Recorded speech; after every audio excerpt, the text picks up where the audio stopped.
ভূমিকার ব্যাপারে আজকে ক্ষমতাসীন সরকারি দল নির্বাচনের আগে বিএনপির অনেক সিনিয়র নেতারা আপনার বিরুদ্ধে অনেক বক্তব্য রেখেছে। আপনার ষড়যন্ত্র, নির্বাচনকে নিরপেক্ষ না করা, দেশের বিরুদ্ধে নানান ষড়যন্ত্রের ব্যাপারে বিএনপির অনেক সিনিয়র নেতারা যারা আজকে মন্ত্রিসভায় আছেন, সেই ভিডিও অডিও এখন অনলাইনে ভাইরাল আছে।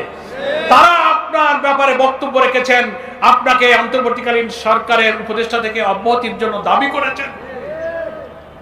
তাদেরই সরকারে আপনি যোগ দিলেন, শুধু ইচ্ছা করে যোগ দেন নাই।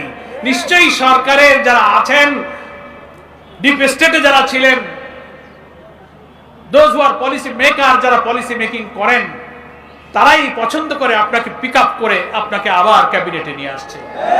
তার অর্থ হলো যে এখানে আসবার আগে যখন আপনি অন্তর্বর্তীকালীন সরকারের উপদেষ্টা হিসেবে দায়িত্ব পালন করছিলেন, আজকে যারা সরকার গঠন করেছেন ওই দলের যথেষ্ট উপকার আপনি ওই সময় করেছেন।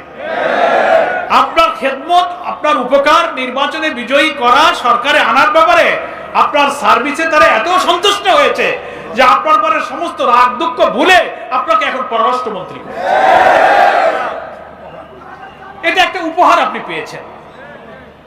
তো এটা তো জাতি বুঝতে পারে যে ইঞ্জিনিয়ারিং এর সাথে আপনি একজন গুরুত্বপূর্ণ দায়িত্ব পালন করেছেন।